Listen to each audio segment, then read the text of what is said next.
444.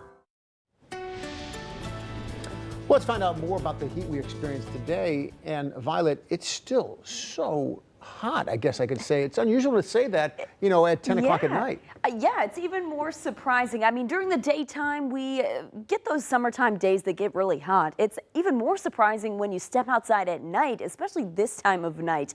And it's still in the 80s, mid 80s to be exact. Pretty impressive after such a hot day we had today. Today's official high was 95 degrees and the record was so close to being broken. It was 96 set back in 1991. Well, today was the hottest day so far this year, and adding that to the tally, today it was the 6th day with temperatures in the 90s. And we could see more within the next week as well, as temperatures are looking to stay hot for quite a few days ahead, even into the weekend. We are tracking the chance for storms as we head into tomorrow. There is the risk for some of them in parts of the area to become strong to severe. And we also have a second round of storms as well looking ahead to Friday, but that will be much more isolated. Now looking ahead to the weekend, it will be a 50-50 one. First half of the weekend, you'll want the sunglasses. Second half of the weekend, you'll need that umbrella. I'll talk more about that in just a second, but let's get to your forecast for tonight and tomorrow. For tonight, a live look from our triple Doppler radar sponsored by Falso Service Experts. Notice some spotty light sprinkles across the area.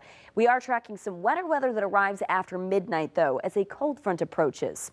This will bring a round of some scattered showers after midnight and continuing up until about 6 or 7 a.m. And then we get a second round of some wet weather that will be stormy.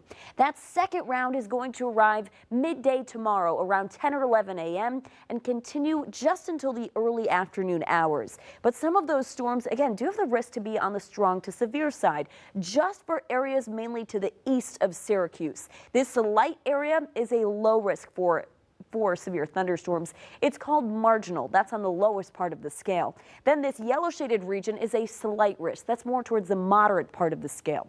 So the best risk for those strong to severe storms, again, far to the east, and the main threats are going to be some high wind gusts, maybe some hail, and also some heavy rain. And again, that window runs from 10 a.m. through 5 p.m. for tomorrow. As far as our temperatures go behind that cold front, not really going to get much relief. Again, today we were in the mid 90s, so definitely a drop down from what we saw today, but I'd still consider 88 pretty hot. Still in the upper 80s on Friday, then back into the lower 90s on Saturday. In the upper 80s to around 90 again on Sunday. We don't get a cool down until the start of next week. On Monday, we'll be dropping back into the upper 70s. Now let's time out your forecast for tonight.